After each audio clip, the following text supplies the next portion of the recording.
Hi everyone, it's Anya from Cooking with Plants and welcome to my kitchen.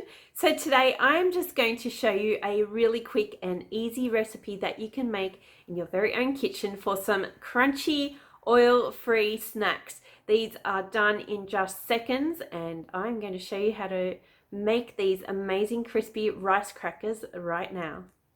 Okay, so all I am doing is using some dried rice noodles. So you can use thin rice noodles or flat rice noodles like these.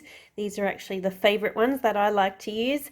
And get yourself a piece of non-stick parchment paper. And then I'm just going to break these up and put them onto the paper. Then just spread these out evenly. Place these into a microwave and turn it on for about 20 seconds.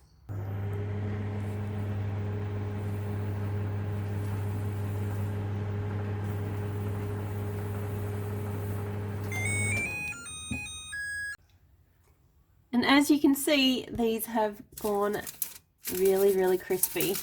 Oh, look at that. Little crispy chips ready to go. If you want to flavor them up, you can wet them and put some seasonings on there before you place them in the microwave. It may take another 10 or 20 seconds or so. Just keep an eye on them and these are ready to go. Oil-free rice crackers. Yum, delicious. Enjoy the recipe and I look forward to seeing you for the next recipe. Bye for now.